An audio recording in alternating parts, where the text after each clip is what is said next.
Olá, sejam bem-vindos ao nosso canal de História. Eu sou o professor Tiago Costa e nessa aula de hoje nós iremos tratar sobre revoltas urbanas na República Oligárquica, mais especificamente sobre a revolta da vacina e a revolta da chibata. A revolta da vacina acontece em 1904. Então vamos analisar algumas características do contexto histórico em que acontece essa revolta. A revolta vai acontecer na cidade de Rio de Janeiro, que na época era a capital do Brasil. O prefeito da cidade naquela época era o prefeito Pereira Passos. O Brasil era governado pelo presidente Rodrigo Alves, que era representante das oligarquias paulistas. Lembrando que naquele momento da nossa história, havia principalmente o poder dos grandes proprietários de terra, no caso das oligarquias paulistas, principalmente proprietários de terras produtoras de café. O diretor-geral de saúde pública, nomeado por Rodrigo Alves, era Oswaldo Cruz, que era médico e sanitarista.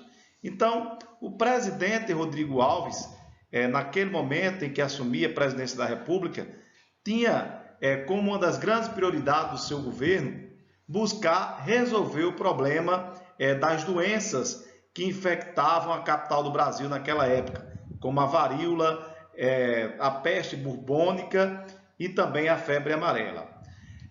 Diante disso, havia, dentro de uma das metas do governo Rodrigo Alves, que era justamente promover reformas urbanas e sanitárias no Rio de Janeiro. Essas reformas urbanas e essas medidas sanitárias trouxeram bastante insatisfação, principalmente entre a população pobre, aqueles mais necessitados e mais especificamente a população negra recém-liberta da escravidão no Brasil.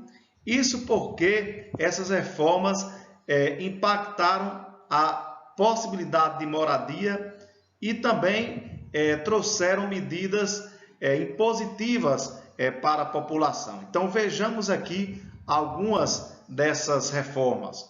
A demolição de 600 habitações coletivas e 700 casas no centro do Rio de Janeiro, que levou 14 mil pessoas a ficarem sem moradia, a ficarem sem teto, e, consequentemente, essa população sem moradia e sem teto vai migrar para os morros da cidade do Rio de Janeiro, como nós vemos aqui nessa imagem de 1912, que retrata a favela do Morro do Pinto, na cidade do Rio de Janeiro.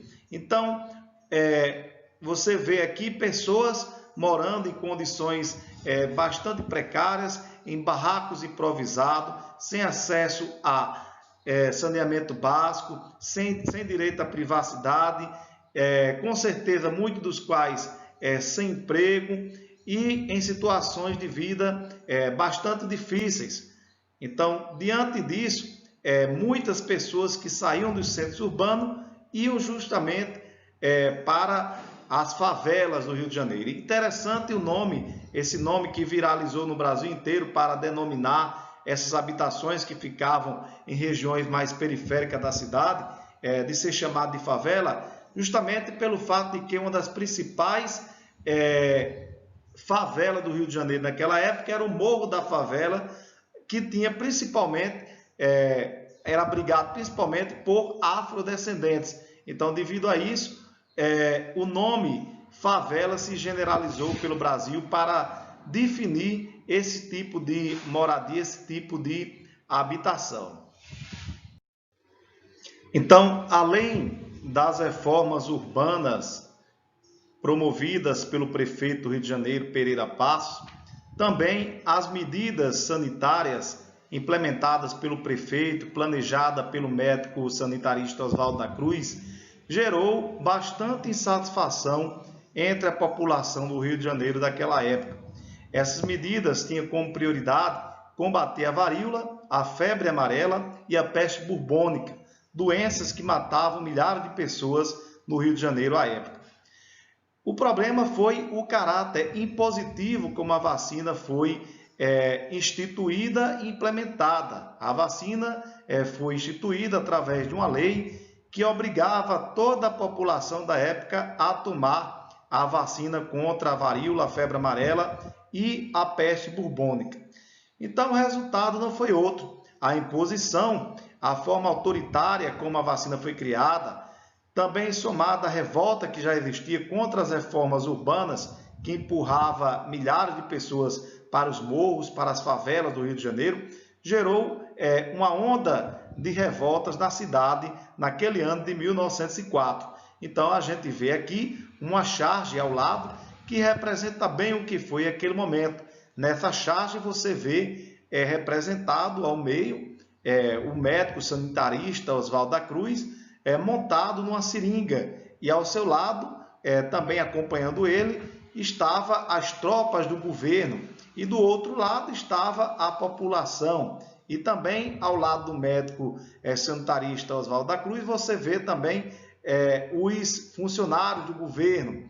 Então, a população se revoltou contra aquelas medidas sanitárias criadas de forma impositiva naquela época. Então, armado de pau, de pedra, de escarabina, do jeito que podia, o povo enfrentou, principalmente o povo do Rio de Janeiro, aqueles mais atingidos, a população negra das favelas, dos morros, se revoltaram e enfrentaram os funcionários do governo naquela época, os funcionários da prefeitura, chamado de mata-mosquito. Seria mais ou menos parecido com os agentes de endemia de hoje, só que naquela época com a função, sendo obrigadas a vacinarem as pessoas de forma obrigatória. E também ao lado desse funcionário estavam as tropas do governo, as forças de segurança, a polícia, o exército, para garantir, para forçar que as pessoas tomassem a vacina. O problema não foi a vacina, o problema foi o autoritarismo.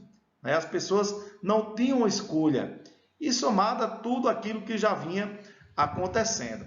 Então, diante da revolta da população, o governo reagiu, mandando a polícia espancar, bater, mandando inclusive as tropas militares bombardear a costa do Rio de Janeiro.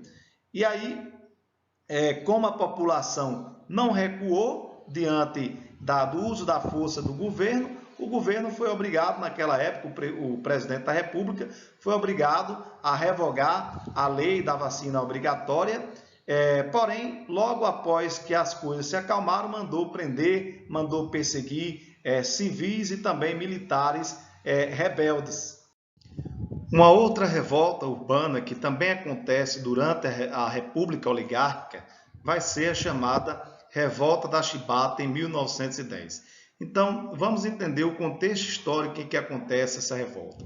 O Brasil, na época, era governado pelo presidente Hermes da Fonseca. Essa revolta também vai acontecer na cidade do Rio de Janeiro. E a principal motivação será os castigos físicos promovidos contra os marinheiros de baixa patente, na sua grande maioria negro, que faziam parte da Marinha Brasileira. E o estopim dessa revolta vai ser a condenação do marinheiro negro Marcelino Rodrigo Menezes a 250 chibatadas.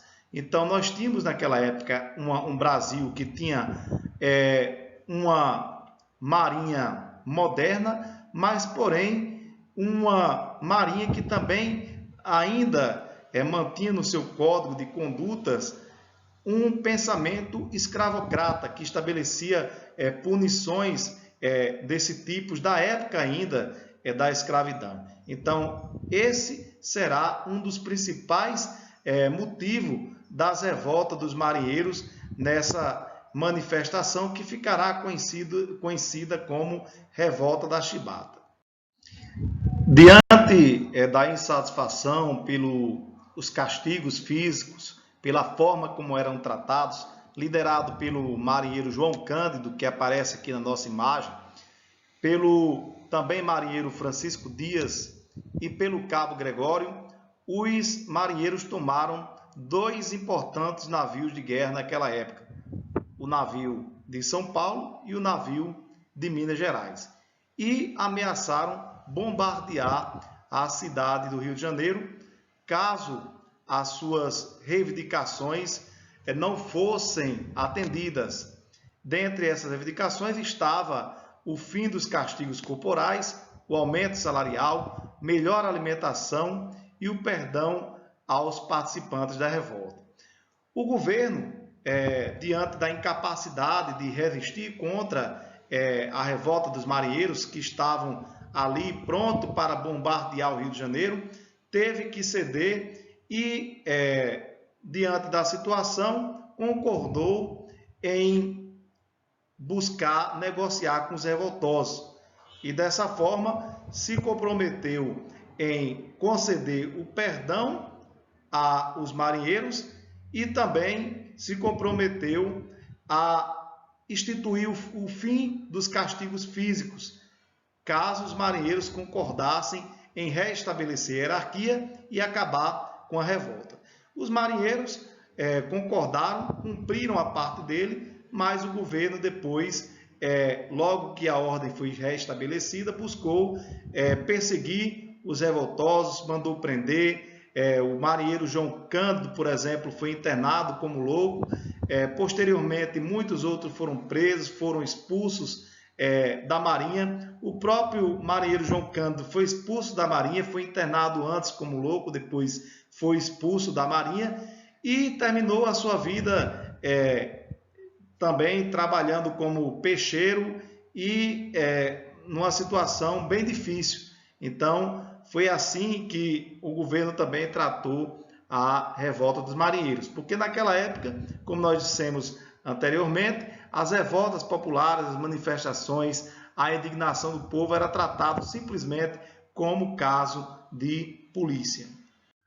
Então era essa a nossa aula de hoje, o nosso assunto de hoje.